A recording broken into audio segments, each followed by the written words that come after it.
The wind cut through the trees like knives, and the snow swallowed every sound I made. I thought I was alone, completely, terrifyingly alone, until something unseen stepped into the silence beside me. Something enormous, something that didn't belong to this world, and yet it saved me. Have you ever felt watched in the dead of winter so intensely that it chills your very bones? But instead of fear, a strange comfort begins to seep in? That's what happened to me the night my father left me to freeze and the forest decided I wasn't alone after all. I had never been a kid who felt safe at home. The cabin my father and I lived in on the edge of Sand Ridge was more walls than warmth, more silence than conversation.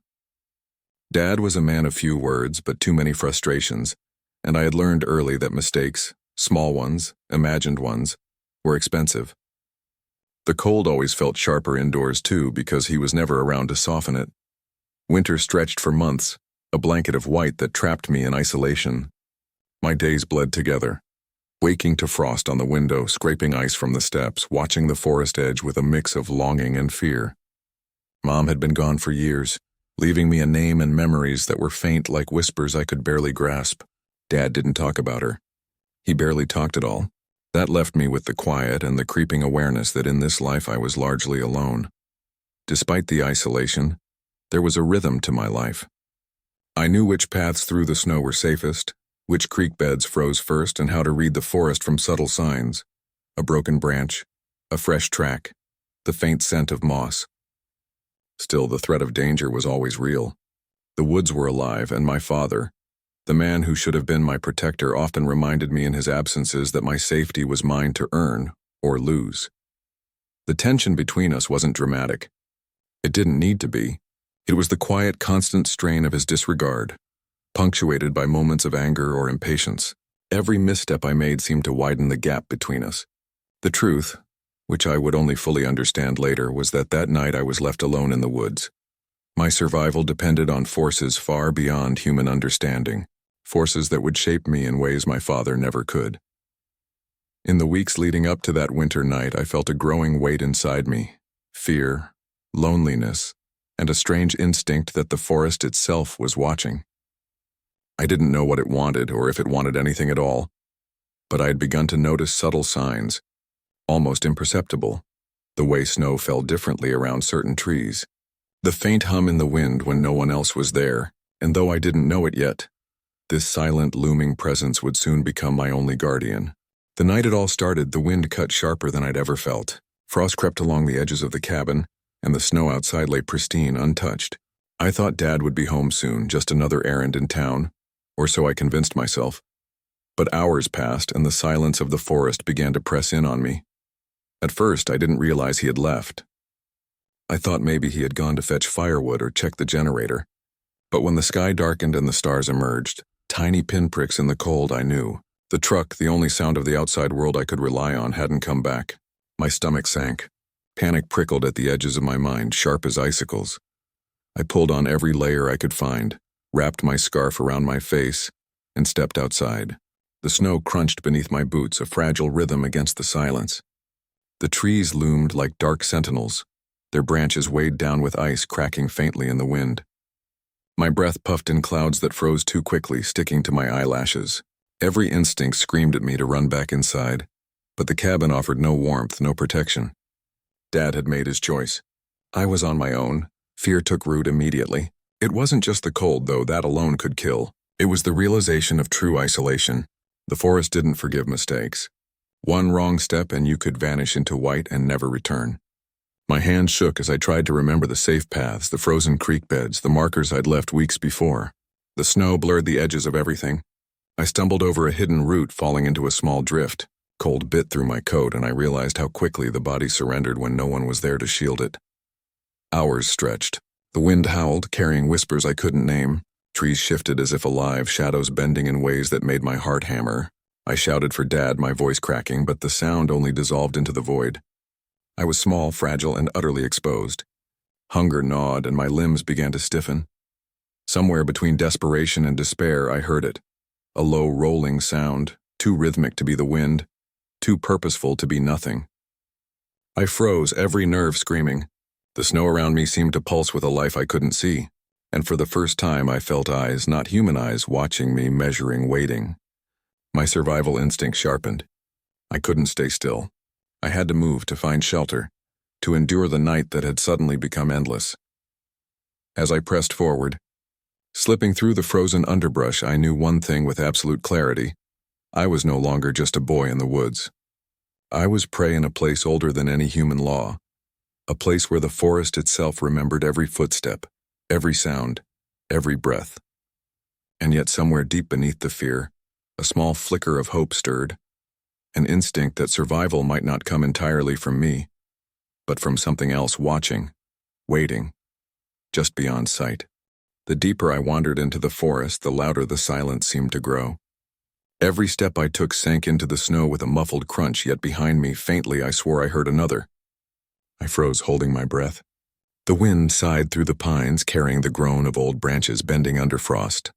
For a moment I convinced myself it was only that. Only the trees, but then it happened again. A sound not close but not far either. A rhythm that didn't belong to the forest I thought I knew. I turned in circles, scanning the shadows where tree trunks stood like black pillars. The moonlight caught on icicles, their dripping edges shining like knives. My pulse hammered in my ears. Something was there. I couldn't see it, but I felt it. A pressure like invisible eyes pressing against my skin. At first, fear consumed me. I stumbled forward, nearly slipping on the crust of ice beneath the powder. My breath came fast, white clouds dissolving into the dark. But the longer I moved, the more my fear tangled with something else. Curiosity.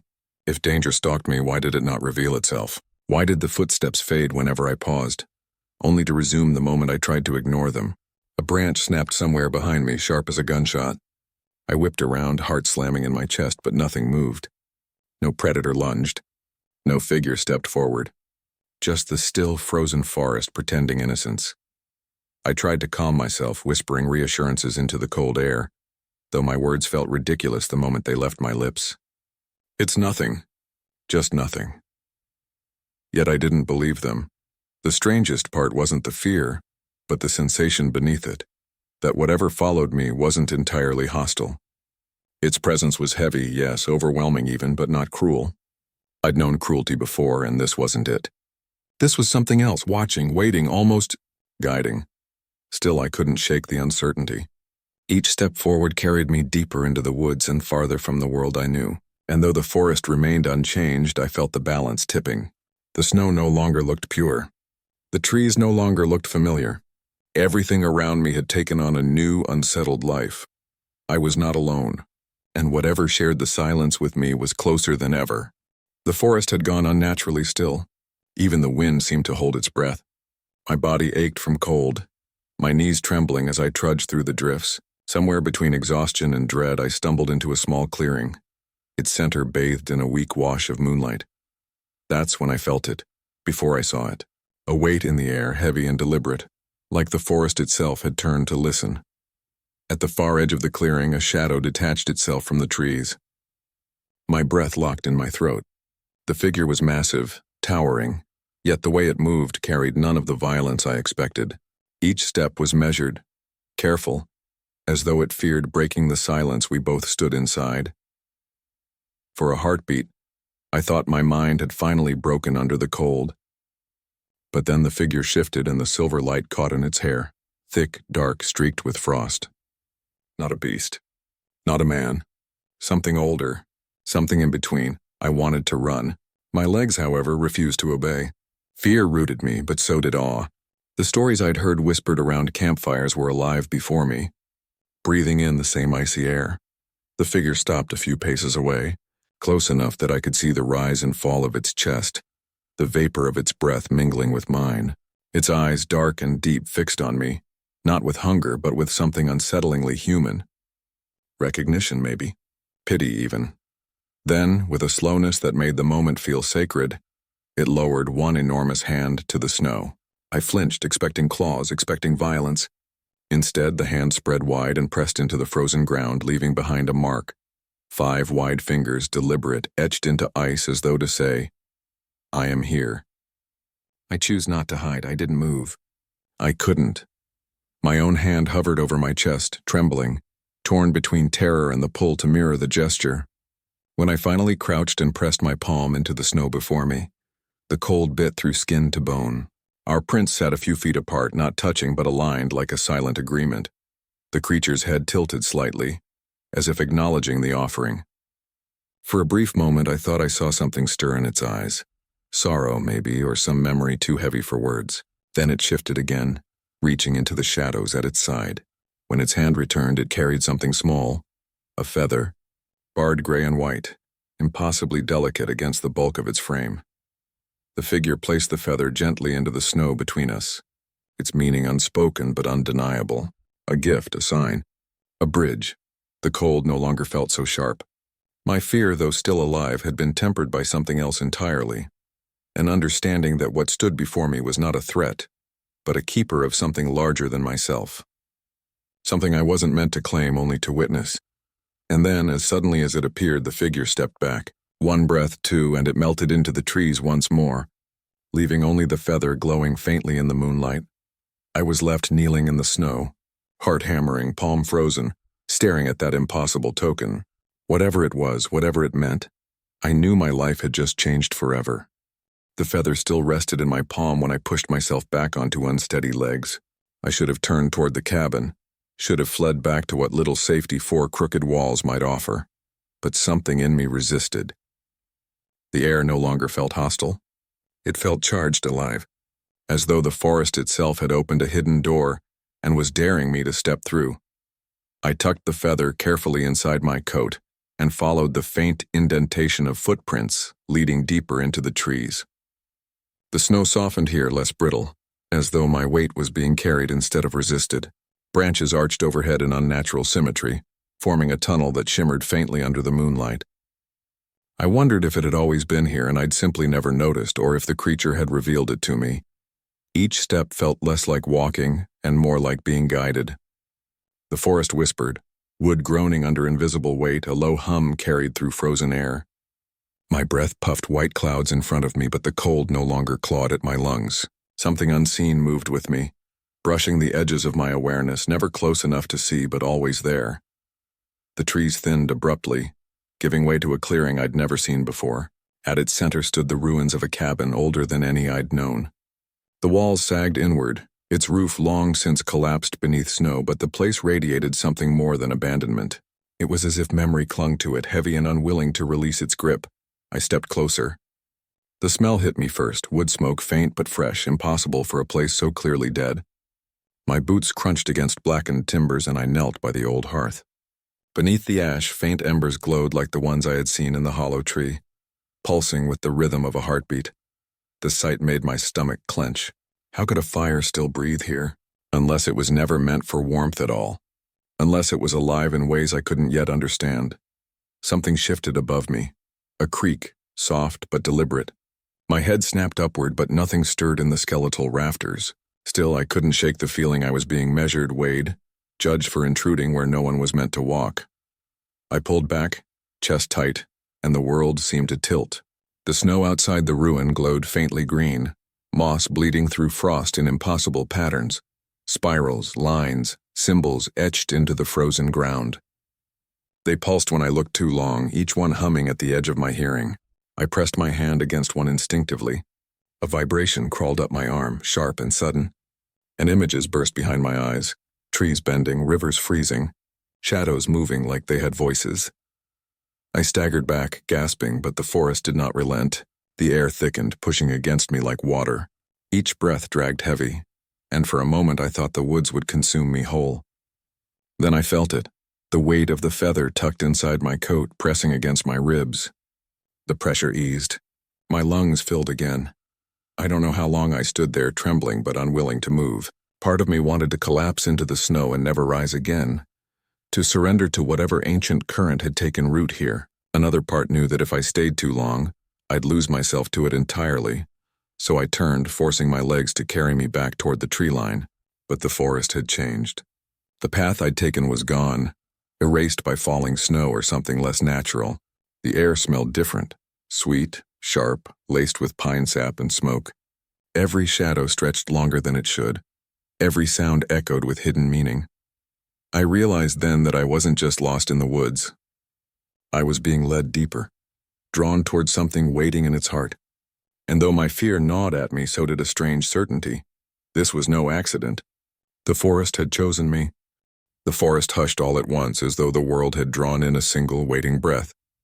I stood in the clearing, chest heaving, when he emerged, taller than any man I had ever seen, shoulders broad enough to blot out the trees behind him. Bigfoot.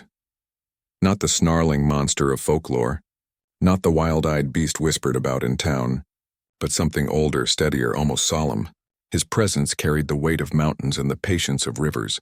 In his hands he held an object, a shard of stone, pale green and faintly luminous as though it carried the echo of sunlight within it. He stepped forward slowly, the snow crunching beneath his massive feet, and then he offered it to me. My hand trembled as I reached out. The moment my skin brushed the shard, a warmth burst through me like a vein of fire uncoiling from the center of my chest. It wasn't heat that burned, but a resonance, a recognition. The shard hummed softly, and in that hum I heard more than sound. I heard memory, my mother's laugh while stirring soup on a winter night, the soft weight of her hand brushing the hair from my forehead, the muffled song she used to hum when she thought no one was listening. Memories I hadn't let myself touch since she was gone came flooding back, vivid and alive, as if the shard had pulled them from a place I thought I had lost forever. The air thickened, not with dread but with presence. The trees seemed to lean closer, branches creaking softly as if they too were listening.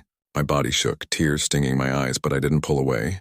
For the first time in years, I wasn't invisible. I wasn't forgotten. I was being seen, known, carried. Images flickered inside my skull faster now, an endless chain of forests, each older than the last, stretching back beyond human memory. Footprints pressed into snow long before mine, flames lit in hollow trees, feathers scattered like offerings, stones glowing with the same pulse I felt in my chest. It was as though the shard wasn't just alive but was remembering through me. I gasped and dropped to my knees, clutching it to my heart. The snow no longer bit at my skin. My breath no longer shivered.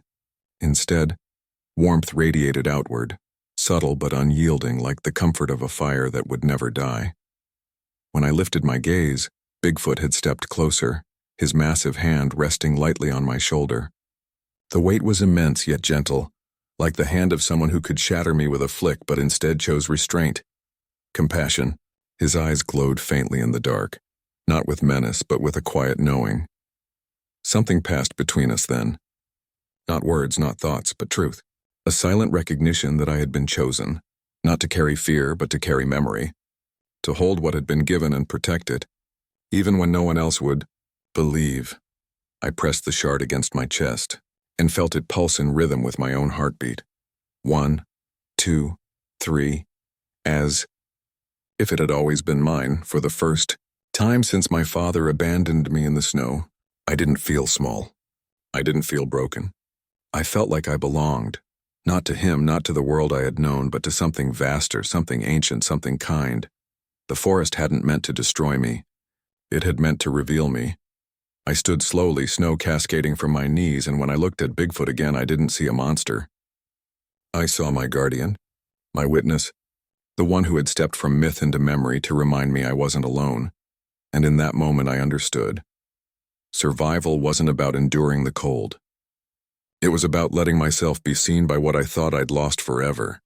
The snow had thinned by the time I stumbled out of the forest, the first threads of dawn bleeding pale gold into the horizon. My boots crunched on a narrow service road, the hum of civilization whispering faintly in the distance. For hours, maybe days, I had been suspended in a world where the ordinary rules of time and space no longer seemed to apply. But here, standing on cracked asphalt, the real world pressed in again. The cold returned first. Not the deathly bone-deep freeze of the woods, but the sharp, ordinary kind that made my teeth chatter and my fingers ache. I pulled my coat tighter, almost expecting the shard's warmth to still be there against my chest. But when I reached inside my pocket, there was nothing. Only my own frantic heartbeat and the memory of a glow that had burned brighter than any flame. Cars passed eventually, their headlights glaring, their horns impatient. A man in a delivery truck slowed, peering out with suspicion. To him, I was just a half-frozen kid trudging out of the forest, wild-eyed and pale. Nothing mystical, nothing extraordinary. Just a human, fragile and small. But inside I was different. As the man waved me toward town, I turned once more to look at the tree line. For a heartbeat, I thought I saw him there, massive and still, his silhouette etched between the trunks, watching silently. No one else would notice. No one else would believe. But I knew. The forest seemed ordinary in daylight. Branches heavy with snow, smoke rising faintly from distant chimneys. And yet I could feel the hum beneath it all. The same vibration I had felt in the shard. The same rhythm that had matched my heartbeat. It lingered in the crunch of snow, in the whisper of wind, in the silence between each passing car. When I finally walked back toward the town, toward its crowded streets and restless noise, I carried the weight of both worlds. The mundane pressed close, demanding I fall back into its patterns. School, chores, questions I could never answer truthfully. But somewhere beneath that, like a hidden ember, lived the memory of the guardian who had chosen me. Reality had claimed me again, but the forest had marked me, and sometimes when I close my eyes at night, I still feel the heavy warmth of a hand on my shoulder, reminding me that I am not as alone as the world believes. Sometimes I wonder if anyone will ever believe me. To most people, my story will always sound like the desperate invention of a lonely child, left in the woods with nothing but fear and frostbite. Maybe that's why I've kept most of it to myself. The world doesn't handle mysteries very well. It prefers clean answers, neat boxes, and explanations that fit inside textbooks. But the truth doesn't always fit into those shapes. I used to believe abandonment defined me, that I was the boy no one wanted, the son not worth saving. Yet in the forest, when everything I knew had been stripped away, I found something no one else could give me. Belonging. Not the kind handed out in words or promises, but the kind you feel deep in your bones when something greater than yourself decides you matter. Bigfoot wasn't just a legend in that moment. He was the guardian of a truth I had forgotten, that the world holds a quiet kind of empathy, hidden in places where no one thinks to look. That even when we are left behind, we are not always truly alone. Still, I never found the shard again. Some nights I wonder if it ever really existed, or if it slipped back into whatever world it came from, leaving me only with the memory of its glow. Maybe that's the point. It was never meant to be carried in my hands forever. It was meant to live inside me. Even now, years later, there are moments when the air falls silent, when the snow crunches just so, and I feel eyes on me from the tree line. I don't turn. I don't need to. Some mysteries are meant to remain half seen, half felt, because what matters most is not whether anyone else believes me. What matters is that I believe in what I experienced, that for one frozen night in the woods, something vast and ancient decided I was worth saving. And that is enough. Some stories live in the space between truth and mystery, and this is one of them. I may never convince the world of what I saw, but maybe that doesn't matter, because the question isn't whether you believe me. The real question is, do you believe something could be out there, watching over us when no one else will? If this story made you think, or if you've ever felt like you weren't alone in the dark, I'd love to hear your thoughts in the comments. Could Bigfoot or something like him truly exist? Don't forget to like this video, share it with someone who loves a good mystery, and subscribe for more haunting stories, because sometimes the next tale might be closer to the truth than you expect.